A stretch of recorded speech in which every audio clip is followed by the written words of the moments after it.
Welcome to the Pastured Pig Podcast, where we share the successes and challenges of raising pigs on pasture.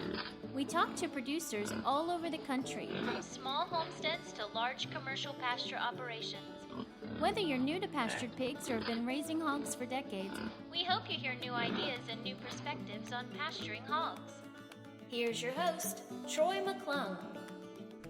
Hello, everybody. Welcome back to the Pastured Pig Podcast. As always, I'm your host, Troy McClung, and glad to be with you all for another episode here. Seems like August is going by in a blink of an eye. As I'm trying to do 2 podcasts a month, I looked at my calendar and realized, oh my goodness, it is already the mid of August, and I have not released my first podcast for August. So apologize for that, and apologize to Jamie Miles in advance. He's next up on our list, and so he's was patiently awaiting for me to release this podcast. So Jamie, I apologize, but here you go. Quick updates before we dive into the discussion with Jamie. Here lately, we've been dealing with rain. It's funny. I think the last time I came on the podcast, we talked about the drought. We've gone 4 weeks total without any measurable rain whatsoever. And now, in the last 2 weeks, I believe we've had all the measurable rain we can handle. And Tropical Storm Fred is coming our way. In fact, the time of recording this, he's supposed to show up within the next 24 to 48 hours, I believe, over West Virginia. So we'll see what that looks like. Hopefully that's not a lot of rain. A couple inches we can handle as long as it's spread out a little bit. And speaking of rain, what I was supposed to be doing this week was operating an excavator. I had rented one for the entire week to do some work here on the farm, to do some improvements, to get some water management taken care of, ironically enough. But that has been postponed due to the weather. There's no sense in bringing in a piece of heavy equipment when it's just going to rain and rain and rain, because here in West Virginia, you just make red clay mud and then you can't do anything. So we're going to forego operating the excavator. I think we may wait a couple weeks, may even step into September when things maybe cool down and dry up a little bit. Hopefully, we'll see. All right, so to dive in with our interview is, as I mentioned, is Jamie Miles. Jamie is kind of new to pastured piggery, but he's not new to farming, and I think you'll appreciate what he has to say here. He'll pick up on some of the experiences he's had in other areas, and then his foray into pastured piggery. So we'll let him take over. He's with Seven Stands Farm in North Carolina. Hello, everybody. Welcome back to the Pastured Pig Podcast. This evening, we travel to North Carolina to talk with Jamie Miles of Seven Stands Farm, who would say that he's just kind of venturing into pastured piggery here in the last year or so. So welcome, Jamie. How are you today? Oh, I've had a good day. It's been quite warm here and dry, but it's been a good day. All right. So whereabouts are you in North Carolina? I live in western North Carolina. If you're familiar with Appalachian State, Mountaineers football, then I live about, 40 minutes from them, a little bit west of them. Oh, yeah. Yeah, I remember Appy State. When I was at Marshall way back in the 90s, they would play Appy State from time to time, it seems like. All right. So tell me a little bit about Seven Stands Farm. Give me that 40-foot elevation view of it. Well, Seven Stands Farm, the name came from, we originally started with honeybees. Me and my dad had been kind of a hobby for a while, and we kind of got a little bit larger into it and was trying to figure out a name. And my son one day was probably in, 4th or 5th grade, and he said, let's call it Seven Stands Bee Farm, because I only had 7 hives of bees, or stands that we call them here around our area. And so that name stuck, and I just kind of dropped the bee out of the farm, and I just use Seven Stands Farm now. Yeah.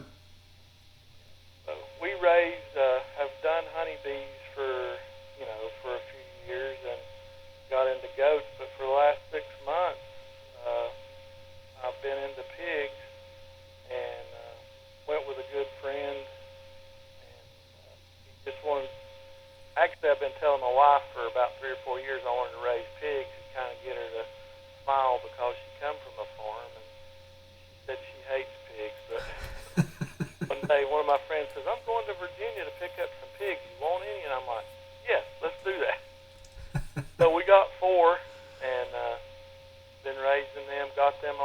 November the 20th of 2020. And got my first processing date with 2 of those on June the 16th. So almost kind of made one full cycle of it. Yeah, getting close. Yep. So let's talk a little bit about your farm setup. What you said you had some honeybees prior to that, and what's the layout of your farm? You kind of size-wise, infrastructure, that type of stuff. Well, I personally only own about I don't know 6 or 8 acres here where I live now, and then I live on the corner of family land, like about 100 acres. So I use some of my property. I fenced in some of my uncle's property, and then I lease a little part of a neighbor's. Got about a 10-acre pasture that I lease, and we put honeybees on that, and we have about 30 head of myotonic goats that we use for meat goats. They're the feigning goats. Yeah. And I have a total at this point in time, I think there's 9, I got 9 pigs, ranging from my first ones, like I say, were brought to the farm on November the 20th, and then I think I got a couple more in February, and then I got 2 more just in March, I believe. So. All right. Yeah. Yeah. So you're just kind of acquiring them as they come available. As you're looking for, are you looking for a specific breed? What's your motivation there? Well, I started out with 4, and really one of those was my son-in-law and daughter. They wanted to raise one out for themselves, and I've watched your video, and your recommendation is always try 3, and maybe the 2 of them will pay for the 1. So that's why I started with 4. Gotcha. And then they're kind of just a Hampshire, Yorkshire, and Duroc mix. Then I started reading about different breeds, and kind of just out of curiosity fell on the Hereford breed.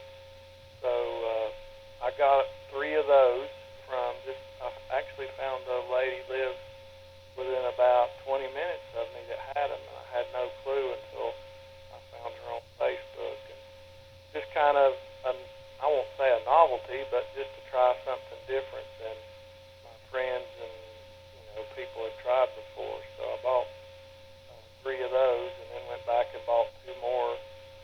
Just kind of got some extra processing dates, and people are saying they want to buy, and I've already got the first 2 processed. I've got 3 halves sold, so it's kind of been a little faster than I anticipated, but Yeah. it's okay. It's not bad. Yeah, absolutely. And that of course is the motivation to keep going and expanding and adding some additional elements there. So that's good. So it sounds like you've got between the acreage you have and what you lease and the family land, sounds like you've got quite a bit of opportunity to expand there in your pig operation if you need to get bigger, or your goats, or your bees, or whichever. So it sounds like you've got that covered pretty well. But so why last year during the pandemic was that the deciding point for the pigs? Was it just simply because your buddy was going to Virginia and you thought, well, now's the time? Well, honestly, I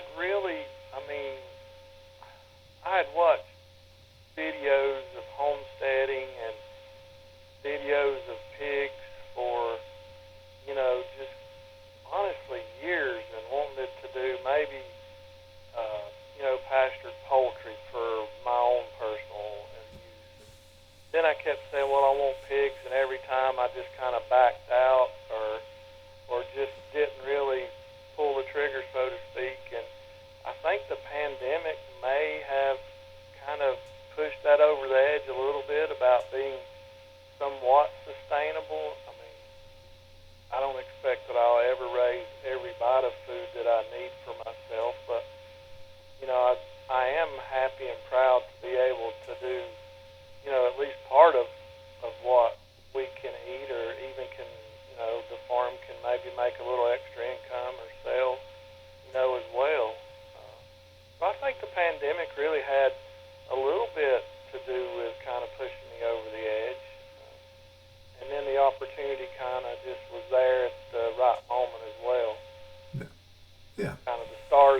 I guess, so to speak. I got you. So when you were talking about your goats, had you been raising goats for a while, and is that just for your own personal consumption, or are you selling that meat? Actually, we've been raising goats. I'm in my third year of goats.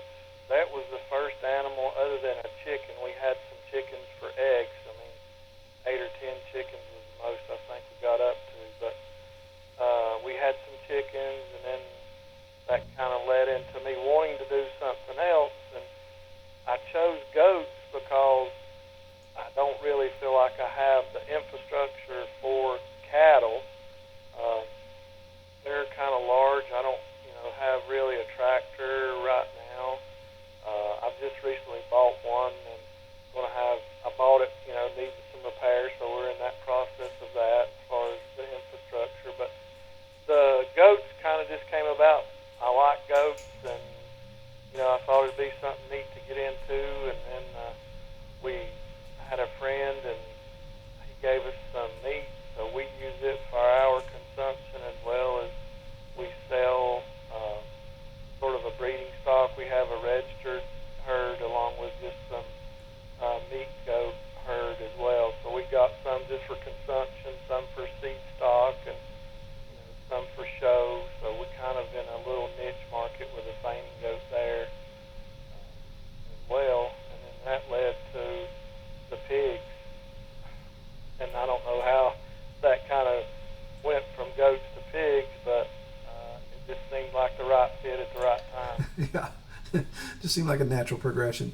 So I got to ask, when it's time to process the goats, since they're the feigning goats, is that you just kind of go out and clap your hands, and whoever goes stiff, you just toss them over your shoulder and go on in? Well, not really exactly like that. Of course, it's like everything else. They're kind of a slow heritage breed or landrace breed, so they take about a year to year and a half to get to a size and a weight that you'd want to have processed. They are breeds that grow a little faster, and we're kind of actually have bought a buck from one of those breeds and going to do some crossbreeding and try to get in that market a little faster for meat goats. And the processing plants, they do the same. They process them or will cut them just like they do pigs, so you can get a USDA inspected processing, and we can sell goat meat as well. And also, just like you said, if you wanted to process one of those on your own for your own home, it's kind of like being a deer hunter and processing your own deer. They're really about the same, kind of the same way. Yeah, good deal. So you talked about with the pigs that you were getting, some was convenience, and then others specific breeds that you were trying out. So with having those crosses, the Hampshire Yorkshire Duroc cross, and then now the Hereford, or if my British grandmother was still alive, she'd correct me, it's Hereford. But and then you also have some Berkshire cross in that as well, right? So have you landed on a breed that you like the best, or something you want to explore more? Well, I really like the shape and the size. I like the shape and the look of my Herefords, and color and all. But they do tend, and the ones that I have seem to be growing a little bit slower than either my Berkshire or my Hampshire Duroc crosses. So I think I'm kind of leaning in that Berkshire and Duroc area. The Berkshire, for meat quality, and I can't speak from experience, but from all the reading, they're kind of anybody that talks about meat quality seems to speak of the Berkshire. And then from the Duroc aspect, if you want to talk about speed of growth, everything I've read, and there again is YouTube and reading from my only 5.5 months of experience, is that the Duroc has a little, maybe just slightly less meat quality, but outgrows the Berkshire, a little bit faster. So I'm kind of thinking maybe get that cross going. I don't know, Berkshire Duroc cross, and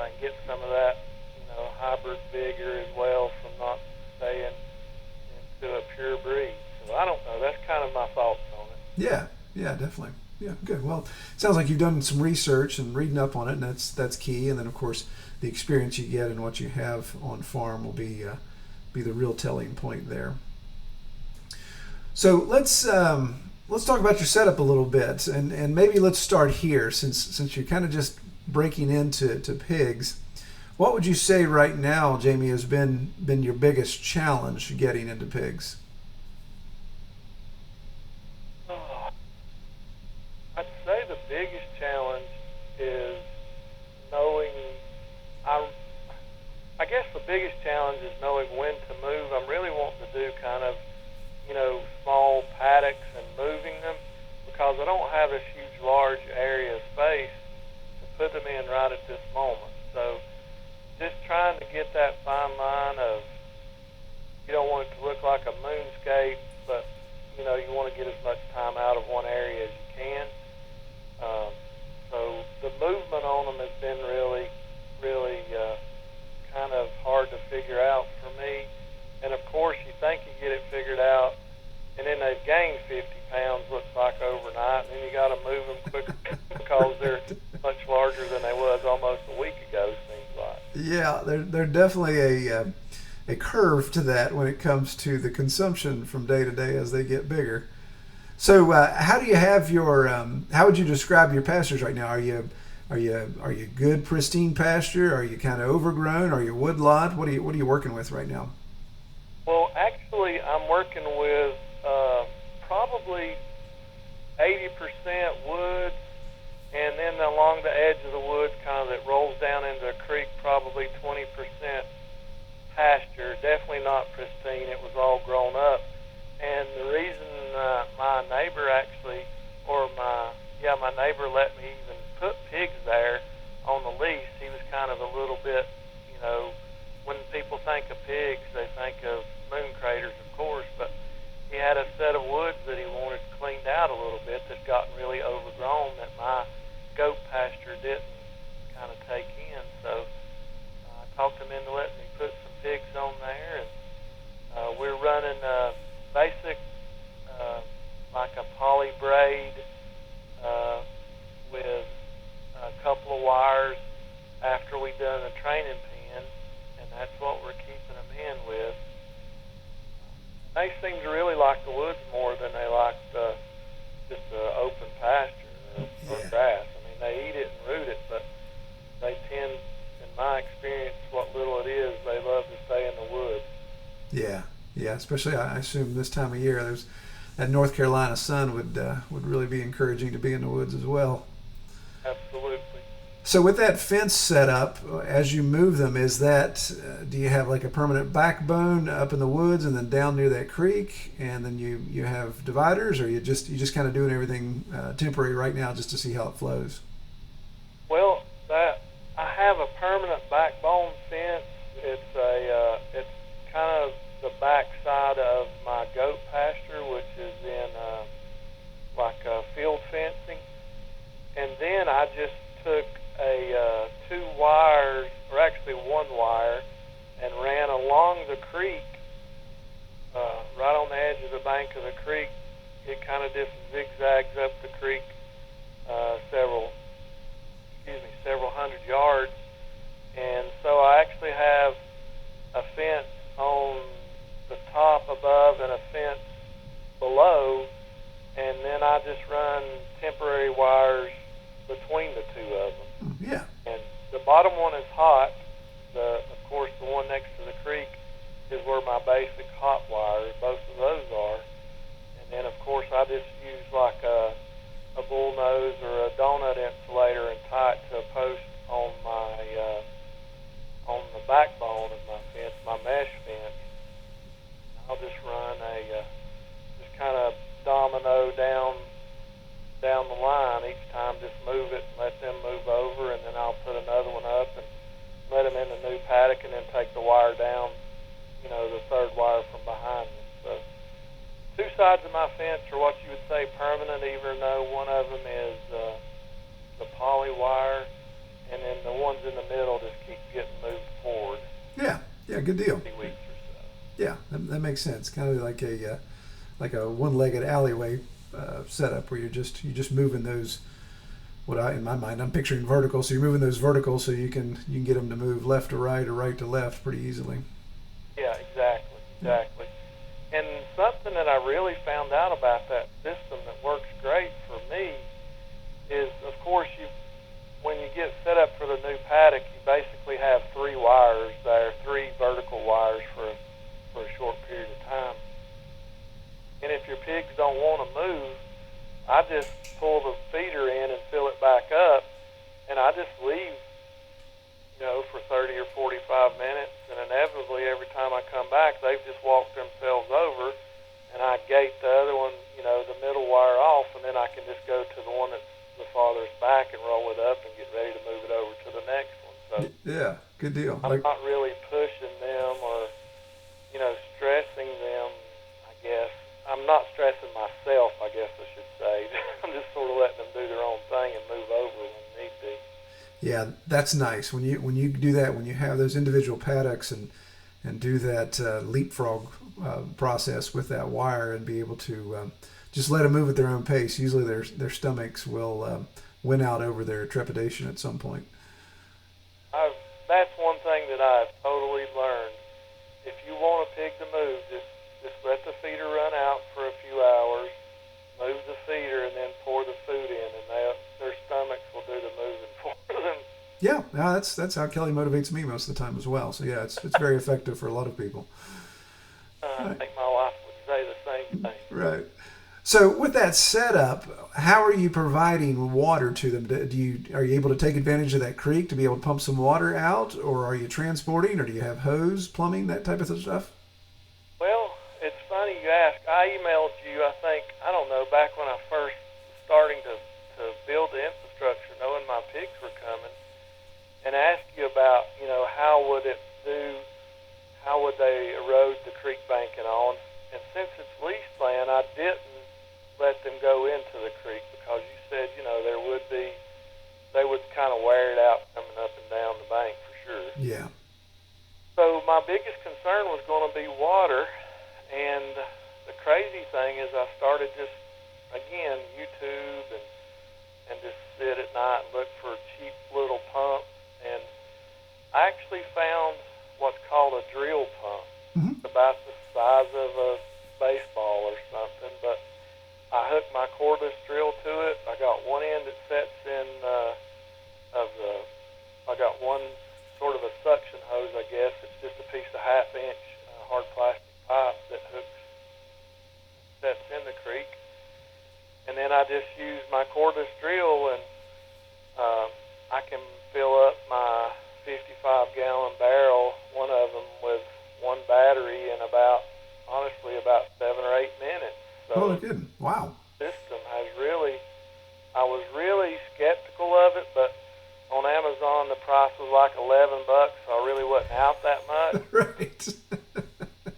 So I give it a shot, and the first one I bought was not a good one. I bought it, I think, Harbor Freight. I don't know if I messed it up or if it tore up, and then I bought a different brand. But this second one, it's just low maintenance, and I guess it's kind of to be a farmer and depend so much on a $12 pump. But I've got an extra one if that one goes out, and I've used it for 6 months now. Yeah. It works. Yeah, absolutely. And you have a video on your YouTube channel detailing that, don't you? Yes, I do. Yeah. I got a video about that on my YouTube channel as well, yeah. Yeah, I'll make sure to put a link to your channel down in our show notes so you people listening can check that out. So you're pumping that water with that drill pump. You said into a 55 gallon. So you have that in your paddock. Is that set up on pig nipples? How are you using that? Yeah, I've got the 55-gallon barrel set up in my paddock with pig nipples on it. Actually, I'm running 2 of them now since it's hot, and I've got in my big paddock with the bigger pigs, I've got 7, that are almost 7 months old to 5 months to 7 months old. I've got 7 in there. So I found on a really hot day that would almost one barrel will not be enough, so I'm running two 55-gallon barrels, and they won't completely empty those, but I just want to make sure they have plenty of water. Yeah. And then I'm running just a small kind of bucket system and a bowl system, and with my two youngest Herefords that I have they're just about 2.5 months old, I think, and I've kind of got them trailing along in the paddock behind the big pigs. Oh, okay. Yeah.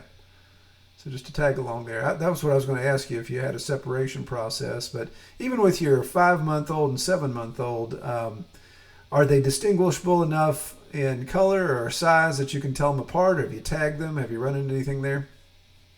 Well, the 7-month-old ones are the Hampshire, Yorkshire, Berkshire crosses, and then the 5-month-old are the Herefords. So they're two different breeds, and so they're really easy to tell. The Hereford hog is like a Hereford cow. It's red with a white face. Yeah. Which I'm sure you knew that. Yeah, but that's good. So you obviously visually identify those, and sometimes when they get up to that 5, 6, 7 months, sometimes they start to fill out about the same. But that's the benefit of having those breed varieties. You can tell who's who pretty quickly. So, have you found a need in that situation, especially being in North Carolina with with that setup? Do you have a wallow? Have you found a need for it? Have you been able to accommodate that in any way? Well, it's been kind of, I don't know, the area that I am running them through now, it's always been sort of damp where the kind of the ridge line meets the field almost before the creek. So the pigs have actually dug out a couple of springs there and made their own small wallows in the last 3 paddocks that I have. Yep. And since it's been really hot too, when I'm filling up my water barrel with my drill pump, I usually try to they've got a small area where they like to lay in the shade, and I continue to put a little water in there as well with the hose that fills the barrel, just to give them a little more comfort. And yeah. As I move out of that paddock, I've been raking it back down and kind of cleaning it up, making sure that the landowner doesn't have a big crater or anything. Right. Yeah. Yeah. No, I definitely understand with them finding the springs. In all the years I've had pigs, I have never created a wallow because they know exactly how to find the spring and how to use that shovel in their face to make it accommodating for them. So they know what to do with it when they find it. Yeah. One of the small areas that I came through, they created just dug out under what looked, just a little pine tree, probably 3 or 4 inches through. I had no clue, but now there's water running continuously, and they've got, I would say, 80% of their water out of that spring area that they had dug up themselves. That paddock, I mean, filling up the barrel was pretty. I didn't have to even do it, but almost every other day. Yeah. That spring running in there. Yeah, that's great. That's great. That's where, yeah, that's infrastructure that can't be purchased. That's where you luck out and you're like, oh yeah, awesome. Vein of water right here. We're in good shape. So Jamie, looking ahead, so it looks like you've got a processing date coming up here next month in June. Obviously, by the time people hear this, you'll have already processed it. But and of course, the various ages on these other pigs. But looking ahead a year, 2 years, what's your short-term goal right now with pigs? What are you wanting to do with them, and what improvements do you want to try to make, either infrastructure or property improvements? Well, I think my short-term goal, or kind of a longer-term goal, would definitely be to try my at breeding. Actually, I'm going to keep one of the first 4 that I have and do an AI breeding on it. I've got a friend that has some pigs, and he's going to come up and help Chuck down at Chuck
Yeah, no, that's I guess to see myself increasing in numbers, increasing in sales.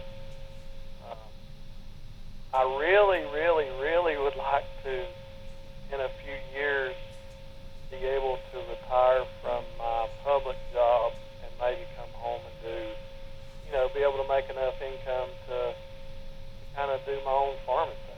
Yeah, absolutely.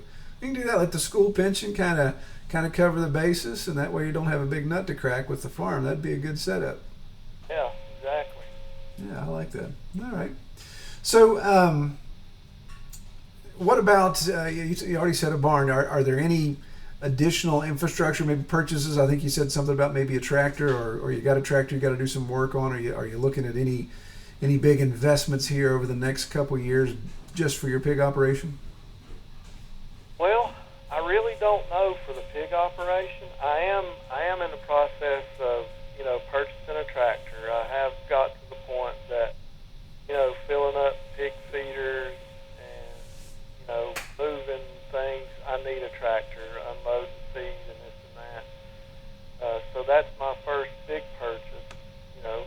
And when I say big purchase, it's by no means a new tractor. I've been trying to start small and grow into myself. I haven't went out and kind of borrowed money or nothing to raise pigs. So moving at a small pace, and sometimes it's sort of a snail's pace almost. And then I would like to get some more feeders maybe. I keep seeing the big, the big bulk feeders. They're hard to find in North Carolina, kind of in that used area, and I don't know that I want to, jump into a $2,000 feeder right now. Yeah, that stuff gets expensive. Those Osborne feeders get. Yeah. Oh no, I just agree with those Osborne feeders. They can get pretty expensive pretty quick, and I agree with you here. It seems like this side of the Appalachian Mountains, there's not a lot of used equipment. In fact, I had to drive to Central Ohio to find my used one, and it was I just lucked into it because the guy had just listed it. But yeah, those type of infrastructure purchases, I definitely appreciate and respect what you're doing. You grow into it, because the last thing you want to do is acquire a bunch of debt, and then you got to realize, man, I really got to be out and hustling pork chops to be able to pay for all this debt that I've acquired. Yeah, I mean, I don't want to see it happen, but if worst come to worst, my family and friends would have good Christmas presents. You know what I'm saying? Right. They would have good pork for Christmas or something, nice bacon or whatever. Yeah, exactly. But I really would like to, the hydraulic hog carts, they kind of interest me. I've been looking at them. I think for a pastured pig farmer that had several, I believe that would be a pretty neat something to have as far as loading and moving and transporting to trailers and stuff. So I'm going to need some kind of trailer too, but that's another purchase in the future. Yeah, definitely. Yeah, that stuff you just got to prioritize and figure out what comes first, and hopefully find some like-minded people around. All the years I've been raising pigs, I still don't own a livestock trailer, but I've got a neighbor who does, and so we have a great agreement there that works out. But if that falls through, then that'll have to be a purchase on the list at some point. But that's kind of how I've made it in my farming for the last 3 years. My cousin, he does some goats and some farming, and we work really hard. We work really good together.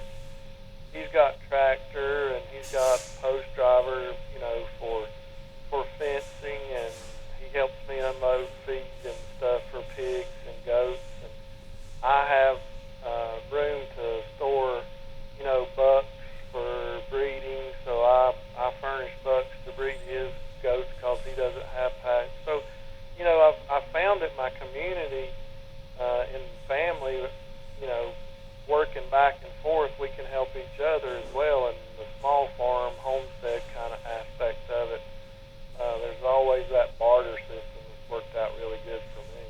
Yeah, absolutely. That's the beauty of community and having people around you that are interested in similar things. That way you can you can help one another out and be a blessing to one another in those situations. Good deal.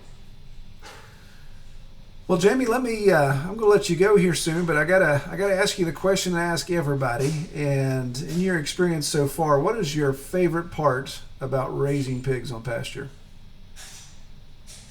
Honestly, my favorite part is after you feed them, just to sit down on the bucket, and mine are they're pretty tame, but just sit down in the middle of them feeding, and then them start come rubbing up on your leg or kind of nuzzling or pushing at you or biting on your boots, or you start to rub one on its back and it lays down and wants to let you rub its belly or whatever.